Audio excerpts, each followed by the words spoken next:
Columbia Broadcasting System and its affiliated stations present Orson Welles and the Mercury Theater on the air in The War of the Worlds by H.G. Wells.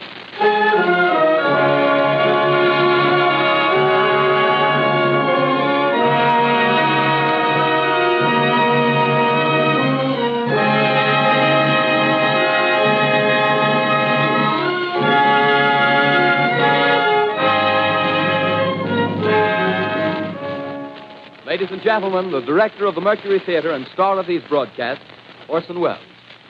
We know now that in the early years of the 20th century, this world was being watched closely by intelligences greater than man's, and yet as mortal as his own. We know now that as human beings busied themselves about their various concerns, they were scrutinized and studied, perhaps almost as narrowly as a man with a microscope might scrutinize the transient creatures that swarm and multiply in a drop of water. With infinite complacence, people went to and fro over the earth about their little affairs, serene in the assurance of their dominion over this small, spinning fragment of solar driftwood, which by chance or design, man has inherited out of the dark mystery of time and space. Yet across an immense ethereal gulf, minds that are to our minds as ours are to the beasts in the jungle, intellects, vast, cool, and unsympathetic, regarded this earth with envious eyes and slowly and surely drew their plans against us. In the 39th year of the 20th century came the Great Disillusionment. It was near the end of October. Business was better. The war scare was over. More men were back at work. Sales were picking up. On this particular evening, October 30th, the Crosley service estimated that 32 million people were listening in on radios. For the next 24 hours, not much change in temperature. A slight atmospheric disturbance of undetermined origin is reported over Nova Scotia, causing a low-pressure area to move down rather rapidly over the northeastern states, bringing a forecast of rain accompanied by winds of light gale force. Maximum temperature 66, minimum 48. This weather report comes to you from the Government Weather Bureau. We take you now to the Meridian Room in the Hotel Park Plaza in downtown New York, where you will be entertained by the music of Raymond Raquello and his orchestra.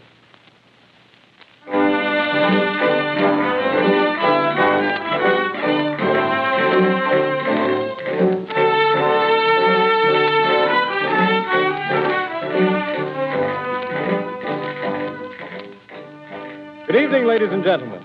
From the Meridian Room in the Park Plaza Hotel in New York City, we bring you the music of Raymond Raquello and his orchestra. With a touch of the Spanish, Raymond Raquello leads off with La Comparsita.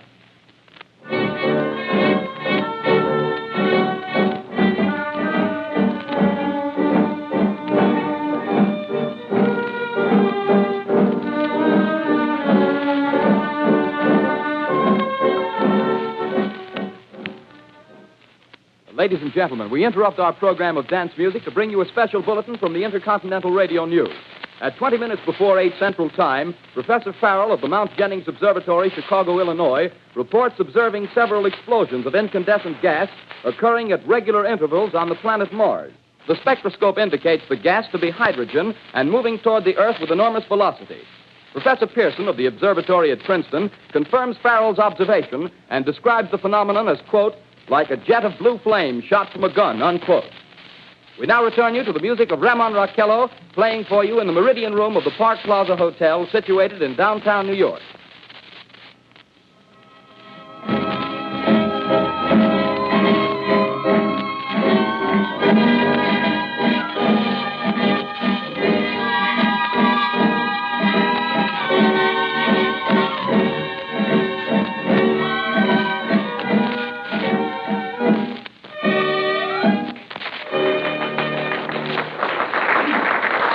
Now, a tune that never loses favor, the ever-popular Stardust, Raymond Raquello and his orchestra.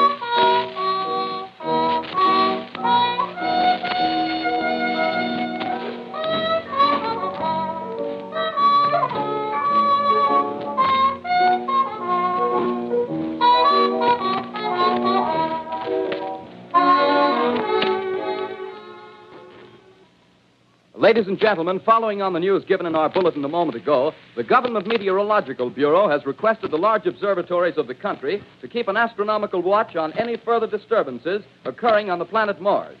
Due to the unusual nature of this occurrence, we have arranged an interview with the noted astronomer, Professor Pearson, who will give us his views on this event. In a few moments, we will take you to the Princeton Observatory at Princeton, New Jersey. We return you until then to the music of Ramon Raquello and his orchestra.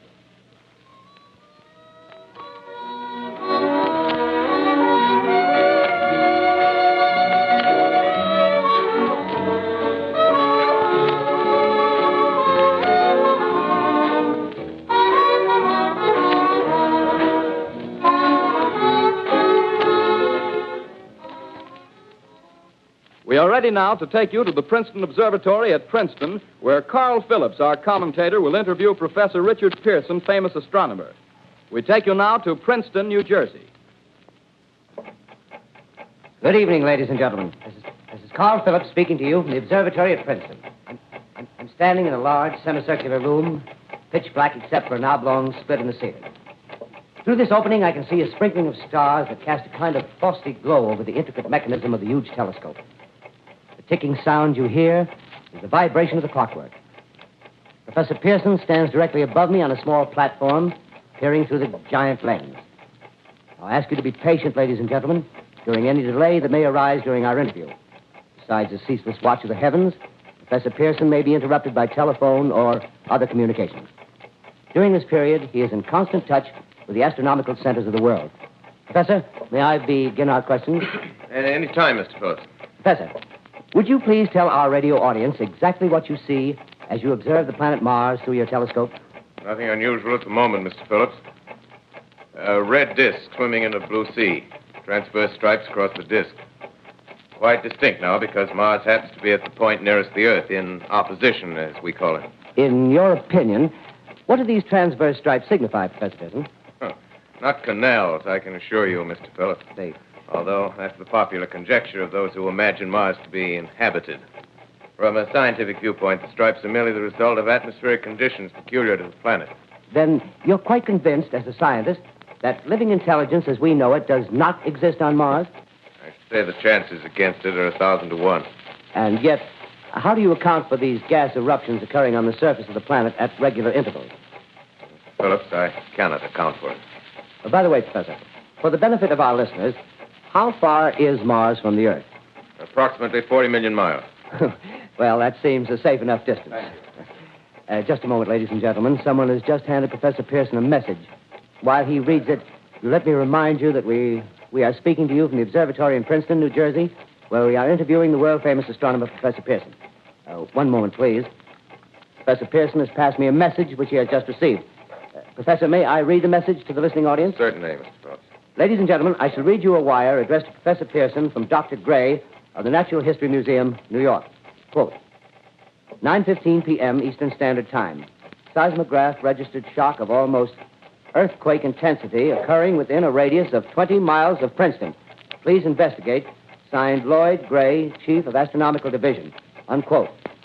Professor Pearson, could this occurrence possibly have something to do with the disturbances observed on the planet Mars? Hardly, Mr. Phillips. This is probably a meteorite of unusual size, and its arrival at this particular time is merely a coincidence. However, we shall conduct a search as soon as daylight permits. Thank you, Professor.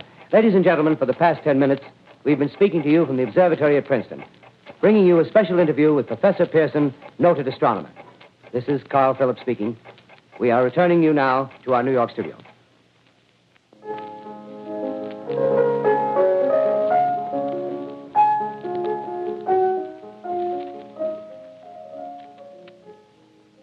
Ladies and gentlemen, here is the latest bulletin from the Intercontinental Radio News.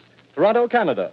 Professor Morse of Macmillan University reports observing a total of 3 explosions on the planet Mars between the hours of 7:45 p.m. and 9:20 p.m. Eastern Standard Time. This confirms earlier reports received from American observatories. Now, nearer home, comes a special bulletin from Trenton, New Jersey. It is reported that at 8:50 p.m., a huge flaming object, believed to be a meteorite, fell on a farm in the neighborhood of Grover's Mill, New Jersey, 22 miles from Trenton. The flash in the sky was visible within a radius of several hundred miles, and the noise of the impact was heard as far north as Elizabeth. We have dispatched a special mobile unit to the scene. And we'll have our commentator, Carl Phillips, give you a word picture of the scene as soon as he can reach there from Princeton. In the meantime, we take you to the Hotel Martinet in Brooklyn, where Bobby Millette and his orchestra are offering a program of dance music.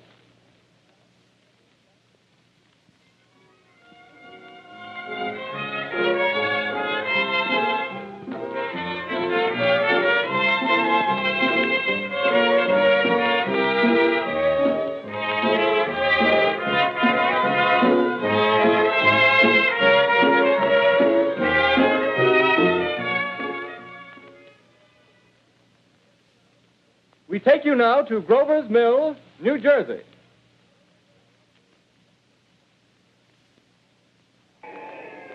Ladies and gentlemen, this is Carl Phillips again, out at the Wilmot Farm, Grover's Mill, New Jersey.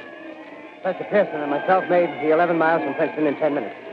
Well, I hardly know where to begin. To paint for you a word picture of the strange scene before my eyes, like something out of a modern Arabian Nights. Well, I just got here. I haven't had a chance to look around yet. I guess that's it. Yes, I guess that's the thing directly in front of me. Half buried in a vast pit. Must have struck with terrific force. The ground is covered with splinters of a tree. It must have struck on its way down. But I can see the object itself doesn't look very much like a meteor. At least not the meteors I've seen. It looks more like a huge cylinder. Has a diameter of, what would you say, Professor Pearson? What's that? What would you say, what's the diameter of this? About 30 yards. About 30 yards. The metal on the sheath is, well, I've never seen anything like it. The color is sort of yellowish white. It's curious. Spectators now are pressing close to the object in spite of the efforts of the police to keep them back. They're getting in front of my line of vision. Would you mind standing one side, please, while the policemen are pushing the crowd back? Here's Mr. Wilmot, owner of the farm here. He may have some interesting facts to add. Mr. Wilmot, would you please tell the radio audience as much as you remember of this rather unusual visitor that dropped in your backyard? A step closer, please. Ladies and gentlemen, this is Mr. Wilmot. Well, I was listening to the radio. Closer and louder, please. Pardon me? Louder, please, closer. Yes. I was listening to the radio and kind of drowsing. That professor fellow was talking about Mars, so I was half dozing and half... Yes, Mr. Wilmot, and then what happened? Well, as I was saying, I was listening to the radio, kind of halfway. Yes, Mr. Wilmot, and then you saw something. Well, not first off. I heard something. And what did you hear? A hissing sound like this. Kind of like a 4th of July rocket. Yes, then what? I turned my head out the window and would have sworn I was asleep and dreaming. Yes? I seen a kind of greenish streak and then zingo.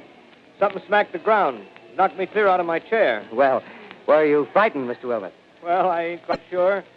I reckon I was kind of riled. Well, thank you, Mr. Wilmot. Thank you very much. Yeah, you want me to No, talk that's some quite more? all right. That's plenty. Ladies and gentlemen, you've just heard Mr. Wilmot, owner of the farm where this thing has fallen. I wish I could convey the atmosphere, the background of this fantastic scene. Hundreds of cars are parked in a field in back of us, and the police are trying to rope off the roadway leading into the farm, but it's no use. They're breaking right through. The car's headlights throw an enormous spotlight on the pit where the object's half buried. Now, some of the more daring souls now are venturing near the edge. The silhouettes stand out against the metal sheen. One man wants to touch the thing. He's having an argument with the policeman. The policeman wins. Now, ladies and gentlemen, there's something I haven't mentioned in all this excitement, but it's becoming more distinct. Perhaps you've caught it already on your radio. Listen, please. Do you hear it? It's a curious humming sound that seems to come from inside the object. I'll move the microphone nearer. Here. Now, we're not more than 25 feet away. Can you hear it now? Professor Pearson. Yes, Mr. Brooks. Can you tell us the meaning of that scraping noise inside the thing? Possibly the unequal cooling of its surface. I say, do you still think it's a meteor, Professor? I don't know what to think. The metal casing is definitely extraterrestrial. Not found on this Earth. Friction with the Earth's atmosphere usually tears holes in a meteorite. This thing is smooth, and you can see its cylindrical Just a minute. shape. Something's happening. Ladies and gentlemen, this is terrific. This end of the thing is beginning to flake off. The top is beginning to rotate like a screw, and the thing must be hollow. He's moving. Keep back there. Keep back there. Keep those men back. Keep back there. Keep those idiots back. Keep off. The top's loose. Look out there. Stand back. Ladies and gentlemen, this is the most terrifying thing I've ever witnessed. Wait a minute. Someone's calling someone or something. I can see turning out of that black hole two luminous discs. The eyes, it might be a face, might be almost... Good heavens, something wriggling out of the shadow like a gray snake. Now it's another one, and another one, and another one. They look like tentacles to me. Oh, yeah, I can see the thing's body now. It's large as a bear. It glistens like wet leather, but that face, ladies and gentlemen, it's indescribable. I can hardly force myself to keep looking at it. It's so awful. The eyes are black, and they gleam like a serpent. The mouth is kind of V-shaped with saliva dripping from its rimless lips. It seemed to quiver and pulsate, and the monster, or whatever it is, can hardly move. It seems weighed down by possibly gravity or something. The thing's rising up now, and the crowd falls back. They've seen plenty. The most extraordinary experience, ladies and gentlemen. I can't find words. Well, I'll pull this microphone with me as I talk. I'll have to stop the description until I can take a new position. Hold on, will you, please? I'll be right back in a minute.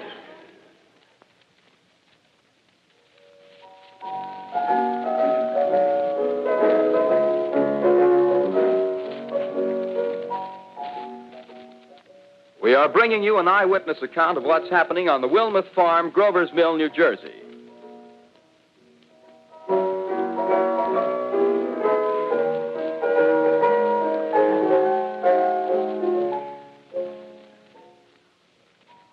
We now return you to Carl Phillips at Grover's Mill. Ladies and gentlemen, am I on? Ladies and gentlemen, here I am, back of a stone wall that adjoins Mr. Wilmuth's garden. From here, I get a sweep of the whole scene. I'll give you every detail as long as I can talk and as long as I can see. There's more state police have arrived. They're drawing up a cordon in front of the pit. About 30 of them. No need to push the crowd back now. They're willing to keep their distance. The captain's conferring with someone. Can't quite see who. Oh, yes, I believe it's Professor Pearson. Yes, it is. Now they've parted, and the professor moves around one side, studying the object, while the captain and two policemen advance with something in their hands. I can see it now. It's a white handkerchief tied to a pole. Flag of truce. If those creatures know what that means, what anything means. Wait a minute, something's happening. Humped shape is rising out of the pit. I can make out a small beam of light against a mirror. What's that? There's a jet of flame springing from the mirror, and it leaps right at the advancing men. It strikes them head on. Oh, Lord, they're turning into flames. Now the whole field's caught up by the woods, the barns, the gas tanks of the automobiles, spreading everywhere. It's coming this way now, about 20 yards to my right.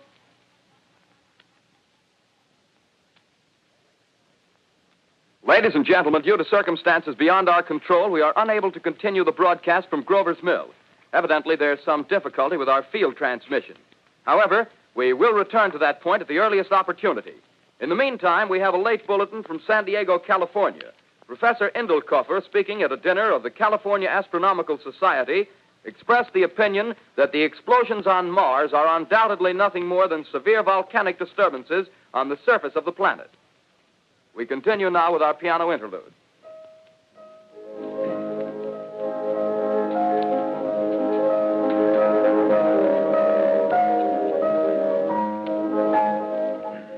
Ladies and gentlemen, I've just been handed a message that came in from Grover's Mill by telephone. Just one moment, please. At least 40 people, including 6 state troopers, lie dead in a field east of the village of Grover's Mill, their bodies burned and distorted beyond all possible recognition. The next voice you hear will be that of Brigadier General Montgomery Smith, commander of the state militia at Trenton, New Jersey.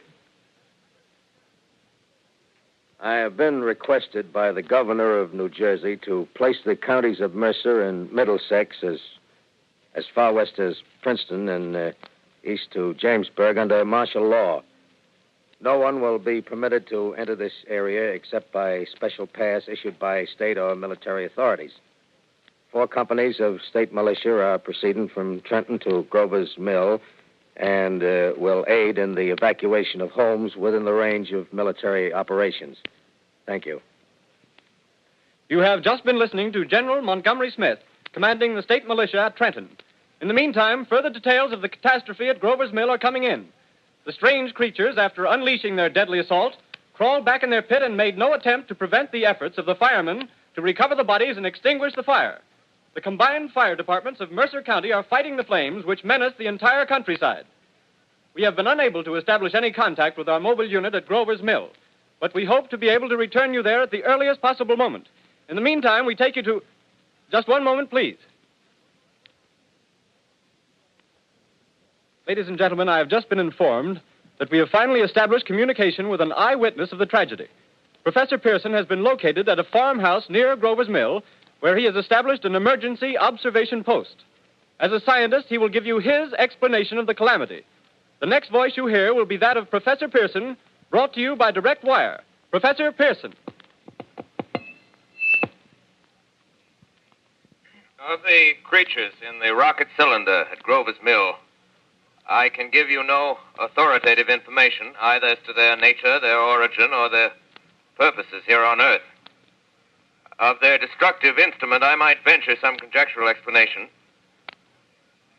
For want of a better term, I shall refer to the mysterious weapon as a heat ray. It's all too evident that these creatures have scientific knowledge far in advance of our own. It's my guess that in some way they are able to generate an intense heat in a chamber of practically absolute non-conductivity. This intense heat they project in a parallel beam against any object they choose by means of a polished parabolic mirror of unknown composition, much as the mirror of a lighthouse projects a beam of light. That is my conjecture of the origin of the heat ray. Thank you, Professor Pearson. Ladies and gentlemen, here is a bulletin from Trenton. It is a brief statement informing us that the charred body of Carl Phillips has been identified in a Trenton hospital. Now, here's another bulletin from Washington, D.C. The Office of the Director of the National Red Cross reports 10 units of Red Cross emergency workers have been assigned to the headquarters of the state militia, stationed outside of Grover's Mill, New Jersey. Here's a bulletin from State Police, Princeton Junction. The fires at Grover's Mill and vicinity are now under control. Scouts report all quiet in the pit, and there is no sign of life appearing from the mouth of the cylinder. Now, ladies and gentlemen, we have a special statement from Mr. Harry McDonald, Vice President in charge of operations. We have received a request from the State Militia of Trenton to place at their disposal our entire broadcasting facilities. In view of the gravity of the situation, and believing that radio has a responsibility to serve in the public interest at all times, we are turning over our facilities to the State Militia at Trenton. We take you now to the field headquarters of the state militia near Grover's Mill, New Jersey. This is Captain Lansing of the Signal Corps, attached to the state militia, now engaged in military operations in the vicinity of Grover's Mill. Situation arising from the